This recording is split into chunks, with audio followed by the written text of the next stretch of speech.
Eh bien, je vous propose qu'on commence puisqu'on a attendu les 5 petites minutes pour permettre à tout le monde de se connecter et de nous rejoindre. Donc déjà, bonjour à tous.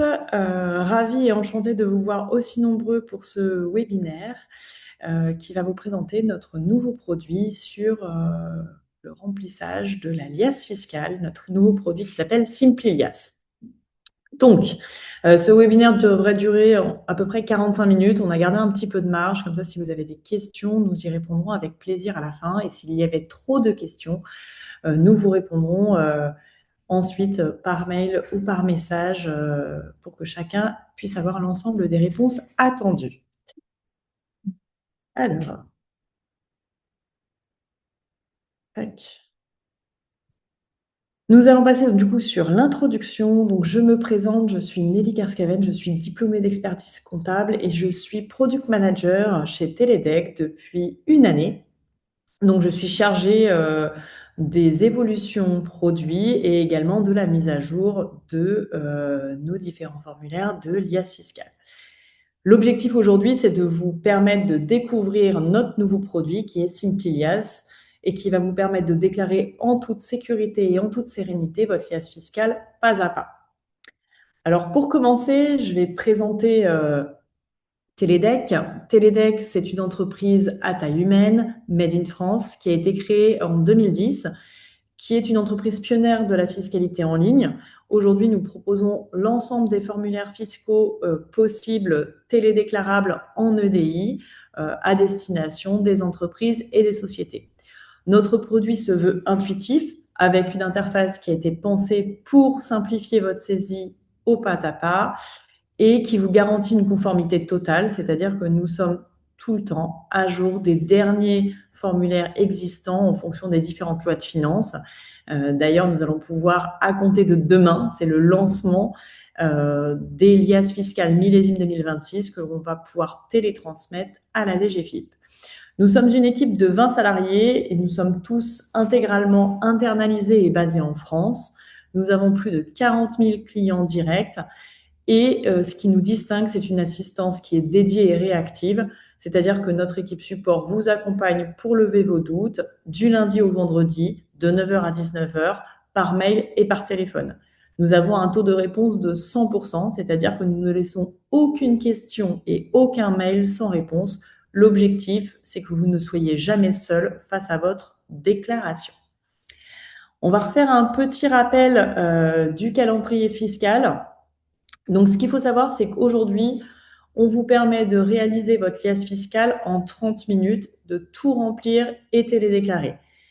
Effectivement, les formulaires fiscaux peuvent être un tant soit peu anxiogènes. Il y a énormément de champs à remplir et on a fait en sorte d'avoir un produit qui vous permet d'y arriver facilement et rapidement. L'objectif, c'est que vous soyez conforme afin d'éviter les éventuelles pénalités liées au retard ou à la non-déclaration de vos résultats. Donc, petit rappel des échéances clés pour l'exercice 2025. Donc, aujourd'hui, vous devez déclarer vos liasses fiscales relatifs à l'exercice 2025. Alors, je prends le cas le plus fréquent, c'est les exercices clos au 31 décembre 2025. Pour ces exercices clos, vous avez une échéance théorique au 5 mai 2026. Néanmoins, si vous passez par la télédéclaration, vous pouvez déclarer jusqu'au 20 mai 2026. Donc, il vous reste encore à date 1 mois et demi pour effectuer votre télédéclaration. Vous devez réaliser votre solde IS pour le 15 mai 2026, le cas échéant, si vous avez un impôt société à régler. D'autre part, vous aurez une dernière échéance à respecter, c'est le dépôt des comptes au greffe. L'objectif, c'est de pouvoir transmettre au greffe du tribunal de commerce l'approbation des comptes qui doit avoir lieu, elle, dans les 6 mois de la clôture de l'exercice, c'est-à-dire avant le 30 juin 2026, vous devez organiser une assemblée générale pour décider de l'affectation du résultat. Et vous devez déposer ces comptes au greffe dans les 2 mois de la clôture, dans les 2 mois de l'Assemblée générale, soit au plus tard le 31 août 2026. Théoriquement, c'est 1 mois après l'approbation des comptes si vous faites un dépôt papier. Donc, les solutions que nous proposons chez Teledec. Nous avons une solution fiscale pour chaque profil, c'est-à-dire que nous proposons tous les formulaires fiscaux, que vous soyez une société, SARL, SAS, EURL, SASU, avec du coup des formulaires 2065 si vous êtes imposé à l'impôt société ou 2031 si vous relevez de l'impôt sur le revenu. Si vous êtes un professionnel indépendant et que vous déclarez des BIC, des BNC ou des bénéfices agricoles, nous avons également toutes les liasses fiscales en EDI pour les sociétés civiles immobilières qui déclarent dès 2072 et également les LMNP pour des 2031.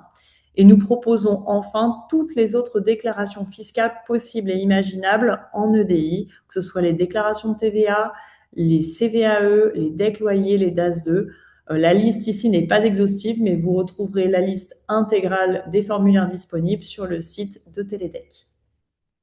Donc, c'est bien une solution unique pour l'ensemble de vos obligations fiscales.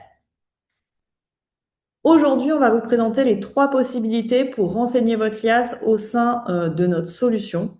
Nous avons une solution historique qui est le mode expert. C'est le remplissage direct des formulaires CERFA à l'écran. Donc, c'est quelque chose qu'on propose depuis la création de Télédec.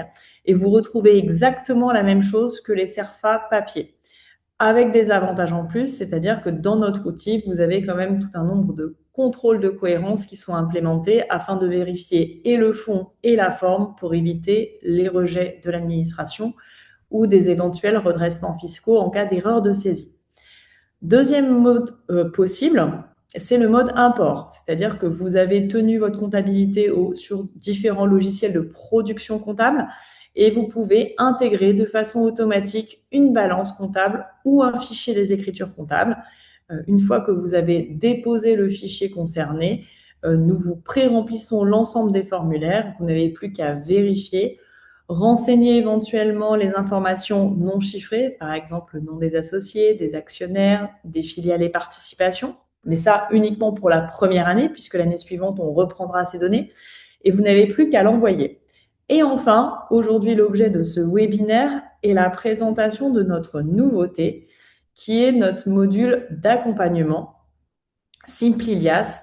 Le but, c'est de vous proposer un parcours guidé pas à pas pour que vous puissiez renseigner simplement les données chiffrées et de ne vous poser que les questions qui sont nécessaires pour le remplissage de votre liasse fiscale. Du coup, ce que je vous propose, c'est de vous montrer en direct, en live, la création d'une entreprise sur notre plateforme et le remplissage d'une liasse fiscale à partir de notre module Simpli. Je vais donc arrêter ce partage. Tac.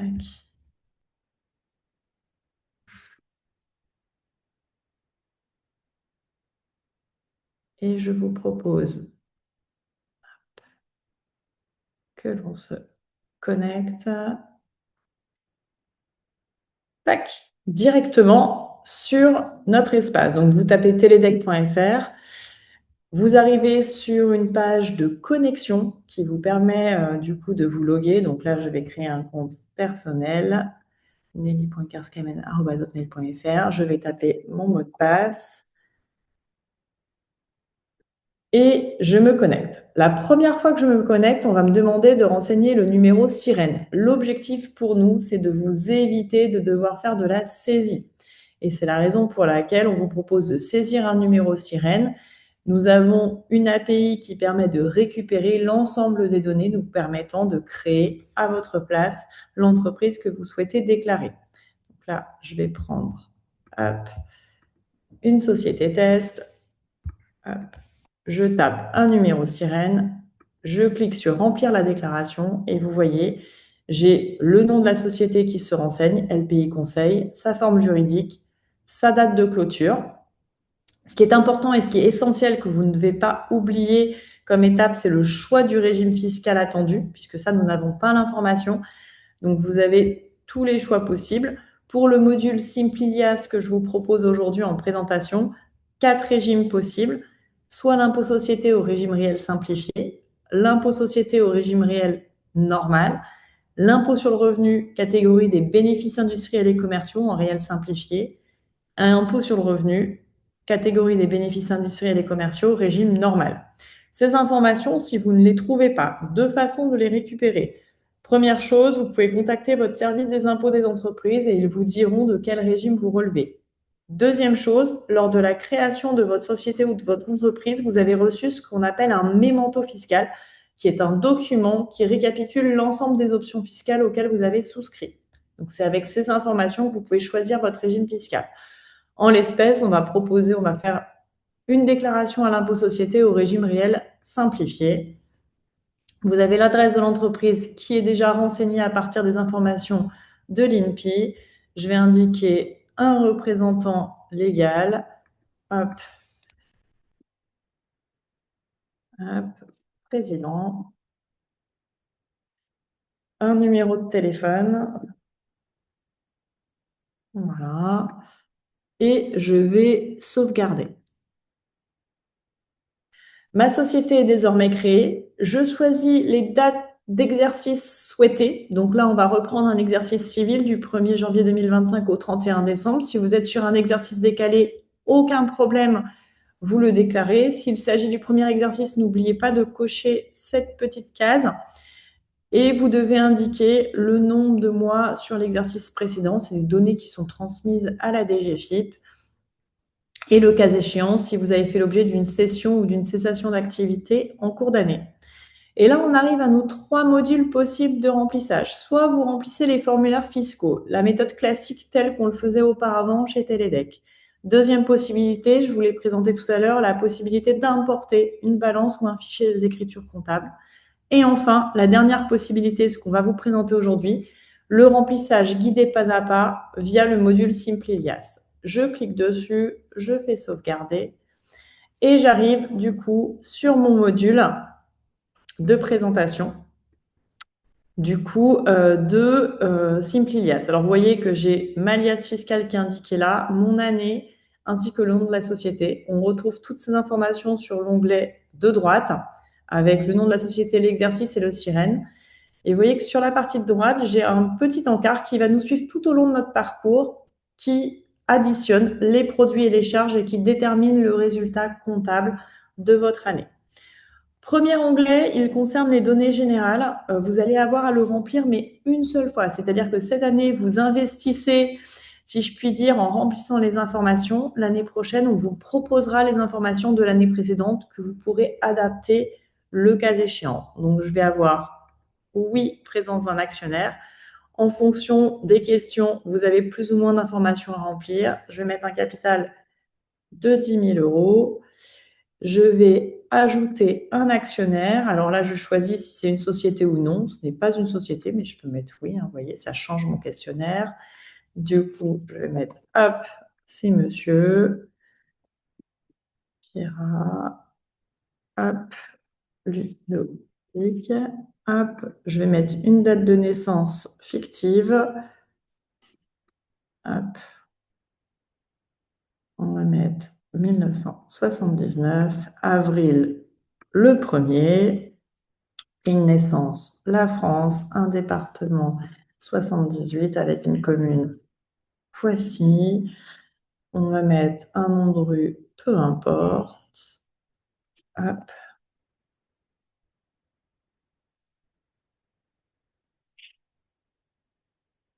Hop. Voilà. Et le nombre d'actions détenues, on va dire qu'il en détient 1000. J'enregistre.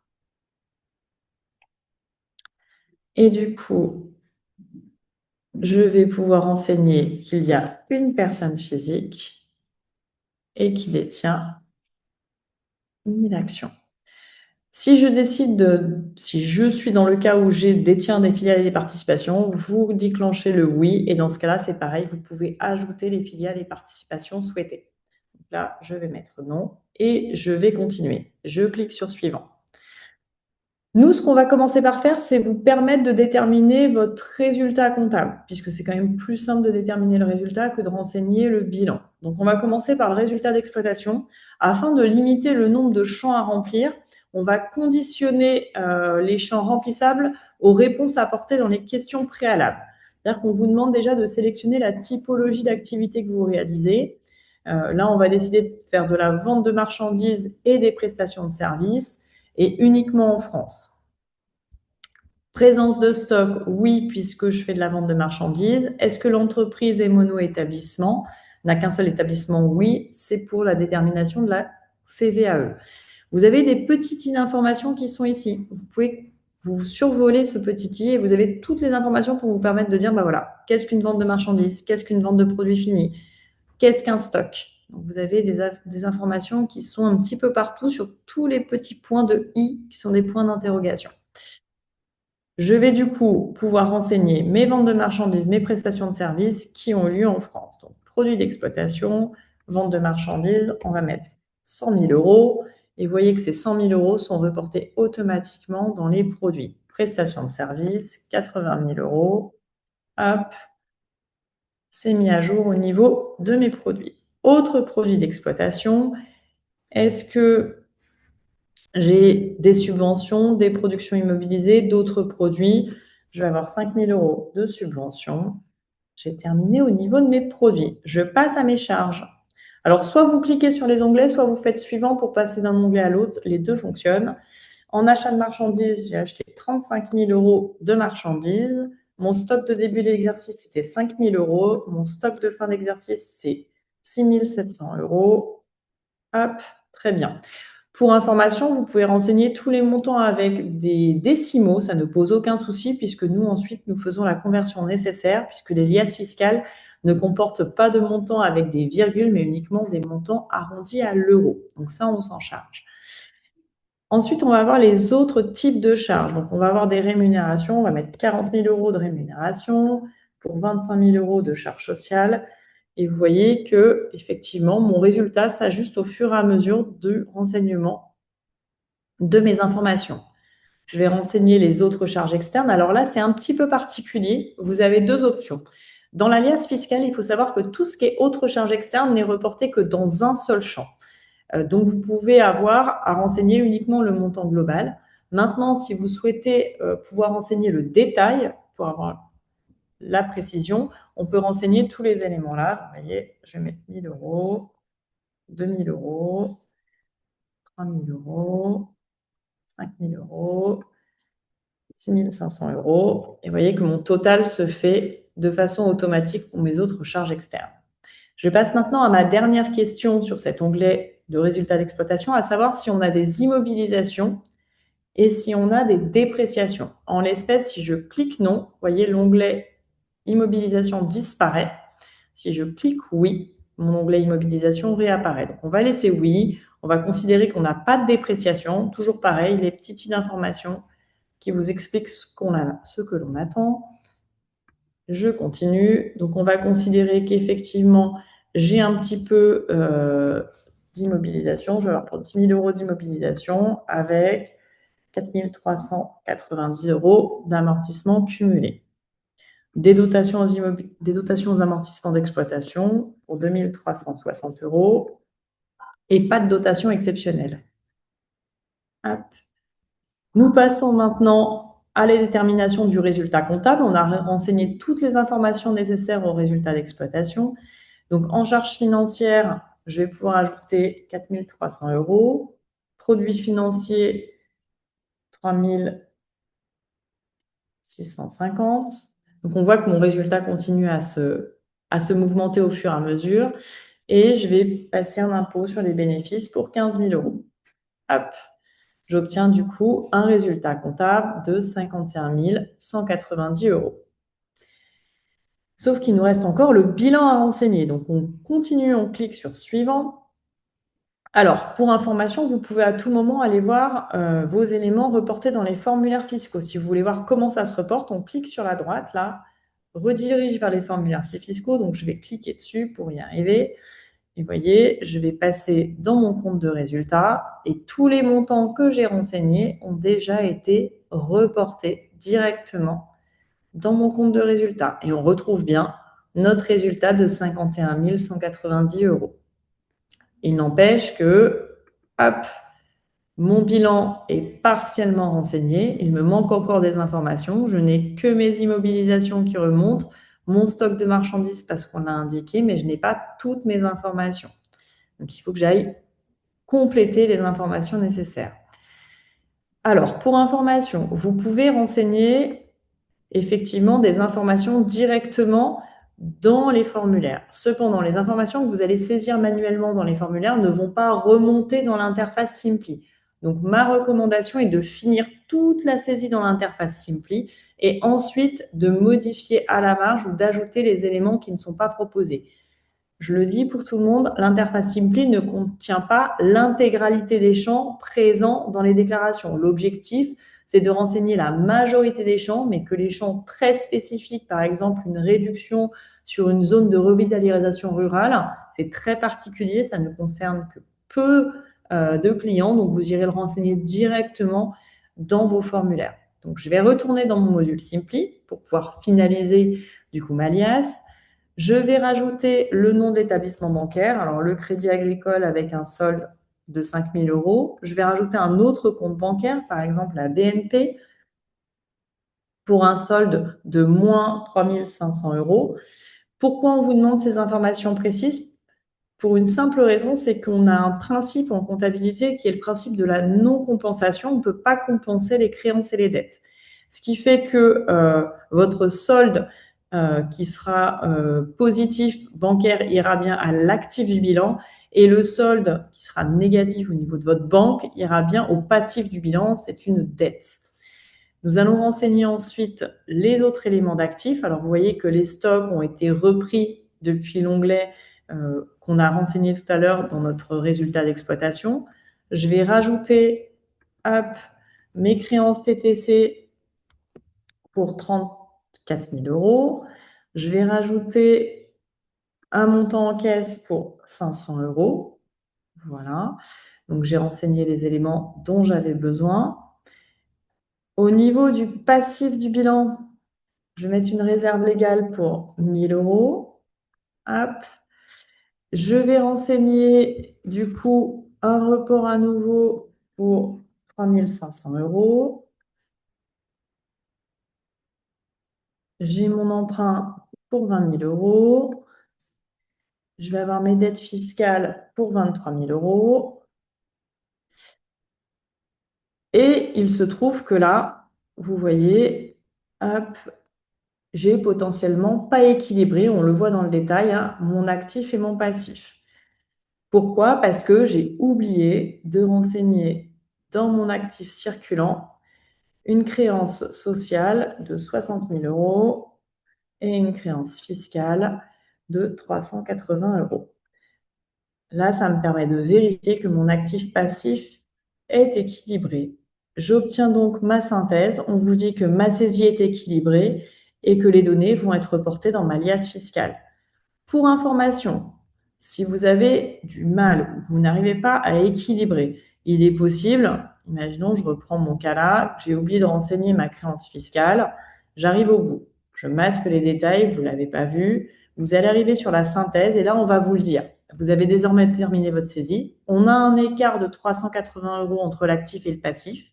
Et cet écart, on l'a reporté, nous, dans autres créances, puisqu'on considère que votre résultat déterminé à partir de votre compte de résultat est correct.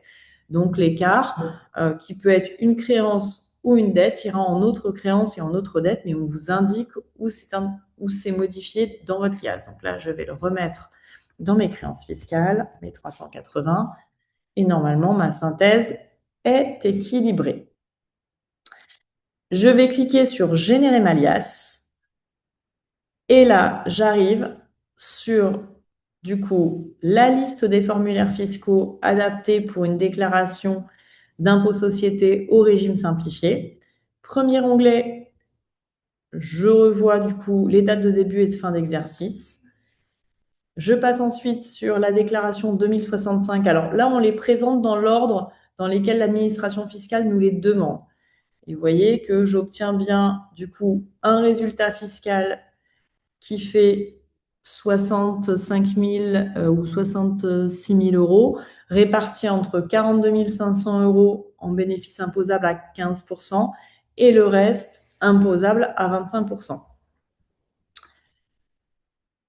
On retrouve toutes les informations liées au bilan simplifié, vos immobilisations corporelles avec vos amortissements cumulés, les informations sur les stocks, les informations sur tout ce qui va correspondre aux autres créances et vos disponibilités, c'est-à-dire votre solde bancaire positif, que ce soit les 5 000 euros au crédit agricole et les 500 euros en caisse. Au passif du bilan, vos 10 000 euros de capital avec vos 1 000 euros de réserve légale qui ont été renseignés, le report à nouveau que vous avez saisi et votre résultat de l'exercice qui est bien de 51 190 euros. On va passer au compte de résultat. Au niveau du compte de résultat, tous les éléments sont reportés et on obtient bien du coup les 51 190 euros. Le retraitement fiscal est fait pour l'impôt société et donc vous avez un résultat fiscal majoré de l'impôt société qui est de 66 190 euros, ce qui correspond bien à ce qu'on a vu dans la 2065 tout à l'heure. Sauvegarder suivant. On a les informations sur les immobilisations et sur les amortissements qui se reportent dans les annexes. Il n'y a pas d'amortissement dérogatoire ou de provision ou de déficit reporté qu'on gère sur cette liasse. Vous avez également le calcul de la valeur ajoutée. Alors, pour information, ce formulaire sera renseigné à néant si votre chiffre d'affaires est inférieur à 152 500 euros, puisque la déclaration des effectifs et de la valeur ajoutée n'est pas obligatoire en cas d'exercice de 12 mois dont le chiffre d'affaires est inférieur à ces seuils. Vous avez du coup pas l'obligation de faire une déclaration 1330 CVAE si vous êtes mono-établissement. Ça correspond à la question qu'on vous a posée précédemment, savoir si vous n'aviez qu'un seul établissement. Et là, au niveau de la composition du capital, vous voyez qu'on retrouve une personne physique qui va être déclarée là avec tous ces coordonnées que nous avons reportées. Filiales et participations, nous avions répondu non. Le formulaire est donc mis à néant. Réduction et crédit d'impôt, charge à vous de renseigner. Si vous avez des choses à ajouter, vous décochez néant. Vous voyez, les cases deviennent bleues et vous n'avez plus qu'à renseigner les crédits ou réductions d'impôt auxquels vous pouvez prétendre. Donc, je vais remettre néant dans mon cas. Oui. Hop. Alors, ce qu'il faut savoir, je vais vous donner un exemple, je vais faire exprès de le faire pour le voir. Nous allons modifier un montant. Je vais supprimer ici mes 4 390 euros. Hop, et je vais sauvegarder. Je retourne sur mes déclarations. Vous voyez qu'on a un petit encart rouge qui apparaît. Il faut savoir que chez Télédec, nous avons implémenté de nombreux contrôles de cohérence. Alors, il y a deux niveaux de contrôle. On a des contrôles qui vont être dits bloquants et des contrôles qui sont non bloquants. Alors là, on est en présence d'un contrôle non bloquant. On vous indique juste du coup que le montant du total passif et du total actif n'est pas équilibré. C'est-à-dire qu'on vous fait des alertes pour vous dire que votre liasse fiscale n'est pas conforme dans le fond. Il n'empêche que vous pouvez quand même l'envoyer si vous le souhaitez, puisque la DGFiP ne fera pas de rejet en cas d'actifs et de passifs déséquilibrés. Donc, nous avons un certain nombre de contrôles de cohérence qui sont implémentés entre les différents formulaires et qui nous permettent de vous assurer de la justesse des données que vous avez renseignées. Donc, je vais aller modifier mon incohérence. Je vais rajouter mes 3460, je crois que ça devait être à peu près ça. 3000, ou c'était 4360. 4360. Hop, on est bon. Hop. Et là, je retrouve bien. Tac, tac, tac, tac.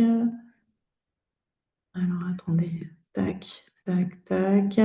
Là, j'ai un total de 112 220. Là, j'ai un total de 112 000. Donc, c'est 90. Paf, paf. Sauvegarder étape suivante. Normalement, j'ai équilibré. Vous voyez que mon encart a disparu. Je suis bien équilibré. Donc, vous avez un certain nombre de contrôles bloquants et non bloquants. Les contrôles qui sont bloquants, ce sont des contrôles qu'on a implémentés parce que l'on sait que la DGFiP va rejeter votre liasse fiscale pour telle ou telle raison. Donc, on aura effectivement un retour qui va vous permettre d'éviter un rejet et qui vous évitera d'avoir à refaire votre déclaration. Une fois que vous avez terminé, donc on a tout fait, vous avez renseigné votre saisie dans l'interface simplifiée, vous avez renseigné l'ensemble des formulaires, vous êtes repassé sur les formulaires pour vérifier que ça vous correspondait bien. Vous pouvez, le cas échéant également, ajouter toutes les annexes que vous souhaitez. Vous voyez, on a un certain nombre d'annexes libres que vous pouvez rajouter selon vos situations. Et une fois que vous avez terminé, vous cliquez sur Paiement et envoi de la déclaration. Et vous voyez, on vous propose la télédéclaration au prix de 99 € hors taxe pour un régime réel simplifié. Et on vous propose d'ajouter le dépôt des comptes au greffe et l'assemblée générale complète lors de cette facture.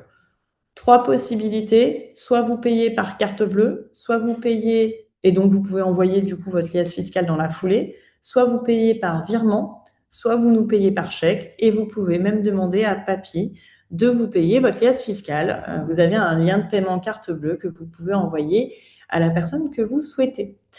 Eh bien, écoutez, j'ai terminé la petite démonstration sur le module Simplilias, donc on va revenir du coup sur notre présentation. Hop, sur notre présentation. Du coup, hop, je vais vous repartager notre PowerPoint. Du coup, le concept, c'est qu'on est sur la présence d'un questionnaire intelligent qui va générer votre liasse. On va vous poser uniquement les questions qui sont nécessaires. Si vous me dites que vous ne faites que de la vente de marchandises, je ne vais pas vous demander de me renseigner les prestations de services. Si vous me dites que vous ne faites que de la vente de produits finis, je vais vous demander le montant du chiffre d'affaires des produits finis et vos achats, notamment de matières premières. Donc, l'objectif, c'est de vous faire gagner du temps et d'utiliser un vocabulaire qui est plutôt simple et accessible à tous. Nos points forts, c'est qu'on va renseigner de façon automatique tous les champs du formulaire et qu'on vous permet une navigation intuitive en ligne.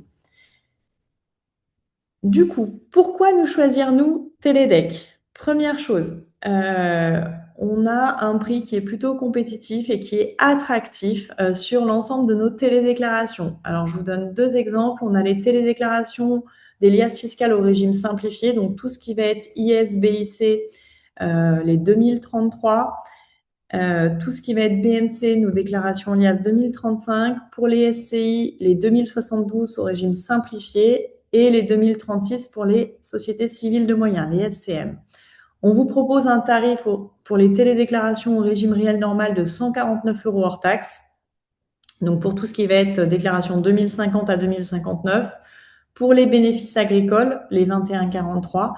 Les SCI, dès lors que vous êtes sur des déclarations complètes, donc avec plus de formulaires à remplir. Et les SCM, dès lors qu'on a des 2036 bis à renseigner.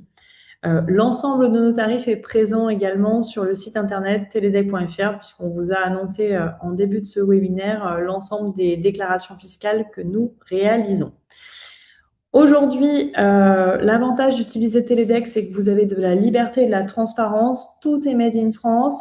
Votre inscription est gratuite. Chez nous, on a tendance de dire que l'essayer, c'est l'adopter. C'est-à-dire que tant que vous n'avez pas cliqué sur le bouton envoyer, vous n'avez rien à payer. Donc, vous avez vu, je vous ai montré sur l'environnement qui est en ligne aujourd'hui, je vous ai montré l'intégralité du parcours. On a créé la société, on a choisi le mode de remplissage, on a renseigné les éléments dans notre module Simplilias et ensuite, on a pu vérifier le report de ces données dans les formulaires. Tout s'est fait sans qu'on ne verse 1 €. Le paiement se fait vraiment à la fin, quand vous avez terminé et que vous voulez que les informations soient transmises en EDI à la DGFiP. Pour information, une fois que vous aurez transmis votre liasse fiscale, vous allez recevoir 2 éléments. Première chose, vous aurez un accusé d'envoi de votre déclaration. Et ensuite, une fois que la DGFiP aura reçu et traité votre liasse fiscale, vous aurez un accusé du coup d'acceptation. Alors attention, c'est un accusé d'acceptation de la liasse. Ça ne veut pas dire que votre liasse est juste et que vous n'avez aucune incohérence. Hein. C'est juste que la DGFiP accepte la liasse fiscale telle qu'elle a été transmise.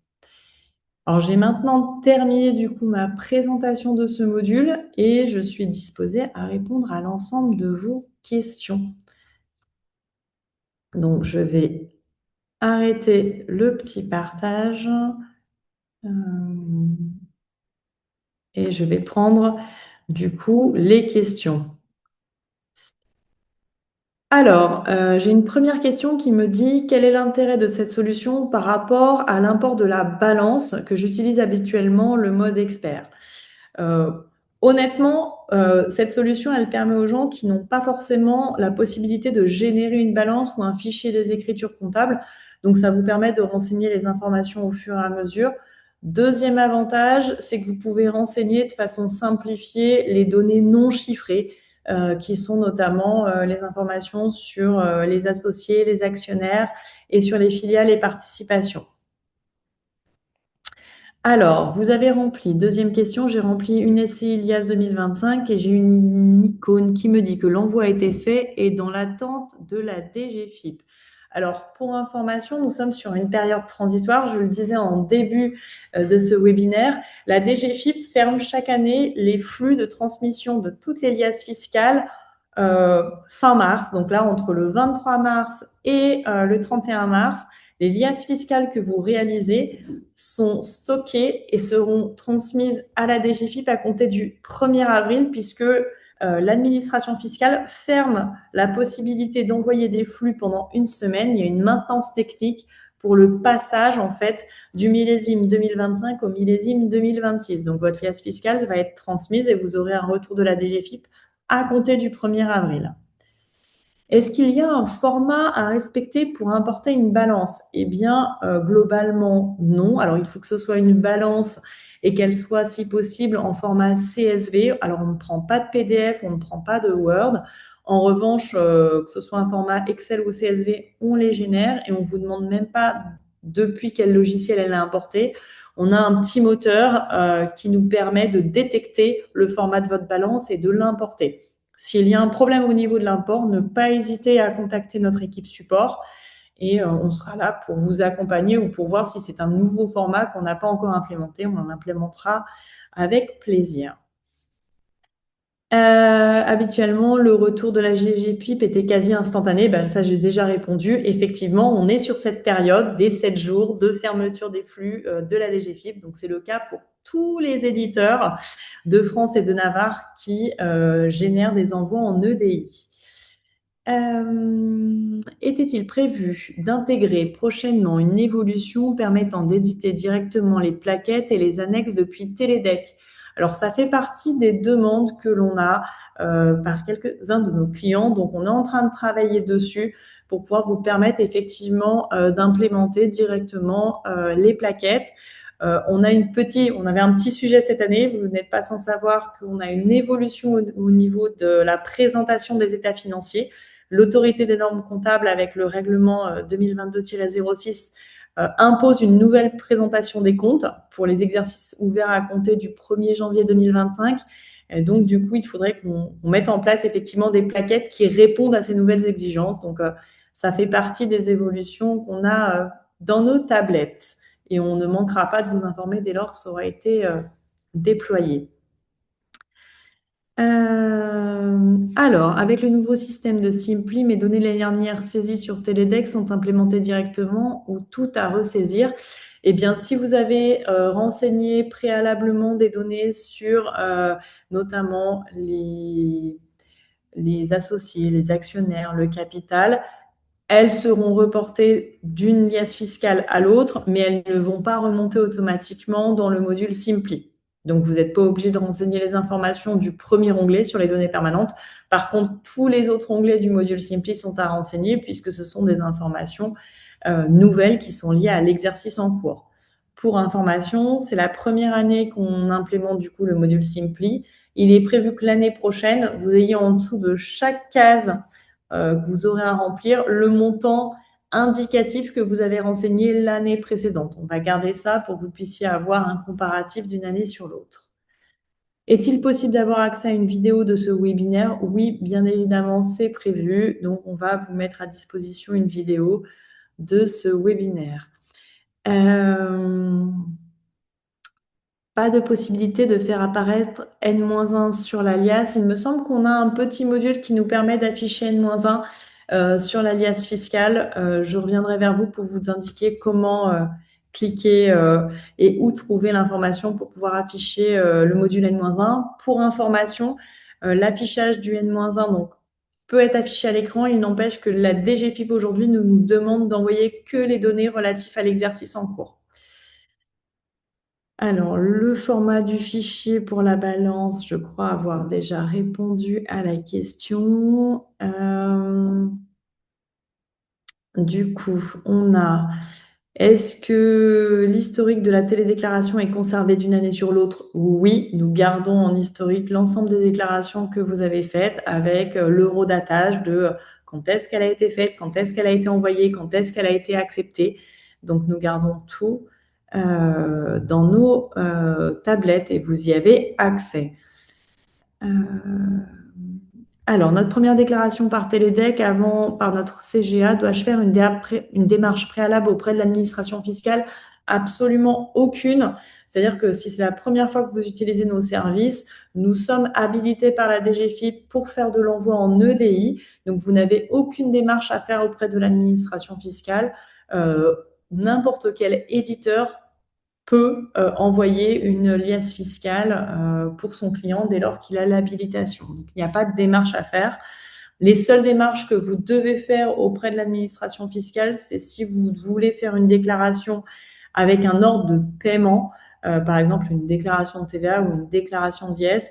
Dans ce cas-là, il faut avoir préalablement renseigné le BIC IBAN et avoir fait un mandat validé auprès de la banque pour que le paiement puisse se faire correctement. Mais en termes de déclaration de l'IAS fiscal, il n'y a pas de démarche spécifique pour indiquer que vous utilisez Télédec auprès de la DGFiP. En fait, ils le sauront au moment où ils recevront le fichier EDI que nous leur enverrons à votre nom. Est-ce que les données de 2025 se retrouveront automatiquement dans Simply 2026? C'est-à-dire que ce que vous allez saisir cette année, oui, l'année prochaine, on va reporter les données et on les mettra en dessous de chaque champ. C'est ce que je vous disais tout à l'heure. L'objectif, ce sera de vous permettre d'avoir l'information de l'année précédente et même les questions seront déjà pré-renseignées. C'est-à-dire que si vous avez indiqué cette année que vous étiez avec un seul établissement, l'année prochaine, on vous dira que vous êtes avec un établissement, ce qui ne vous empêchera pas de changer. Si vous nous avez dit cette année que vous n'avez pas d'immobilisation, l'année prochaine, on vous proposera la réponse non aux immobilisations. Si entre-temps, vous en avez acquis ou produit, vous pourrez bien évidemment changer la réponse. L'objectif vraiment, c'est de vous permettre, vous l'avez vu là, j'ai renseigné devant vous l'alias fiscal de bout en bout en 30 minutes et c'est ça la promesse client. Alors, est-ce que j'ai d'autres questions? Est-ce que le déficit reportable de N-1 est reporté sur la nouvelle IAS? Alors, pour l'instant, dans le module Simply, ça n'a pas été implémenté. On est en train de travailler dessus, c'est-à-dire qu'on va vous rajouter prochainement, là, dans les quelques semaines qui arrivent, vous allez avoir un nouvel onglet qui va apparaître sur Simply IAS, qui est l'onglet pour déterminer le résultat fiscal, passer du résultat comptable au résultat fiscal et également faire la gestion du report des déficits. Donc ça, c'est pas implémenté au niveau du Simply. Maintenant, vous pouvez sans aucun problème le reporter dans les formulaires fiscaux quand vous arrivez sur la dernière étape. Je pense que j'ai fait le tour de l'ensemble des questions.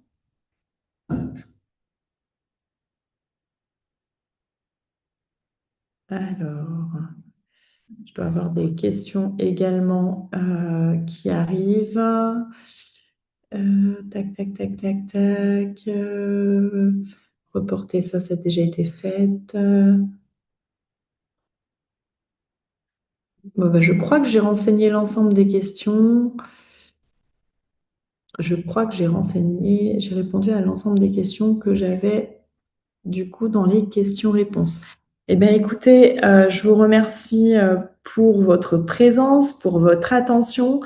N'hésitez pas à revenir vers nous ou à nous contacter en direct si vous avez des questions complémentaires. On a un service support dédié qui est vraiment à votre écoute, là pour vous accompagner. Donc voilà, n'hésitez pas à nous solliciter si vous avez un moment, un blocage pour le remplissage de votre liasse fiscale. On est là pour ça, on est là pour vous aider.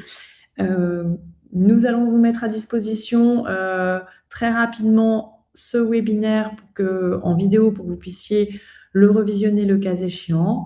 Je vous souhaite une très belle journée et vous dis à bientôt pour de prochains webinaires. Merci beaucoup. Au revoir.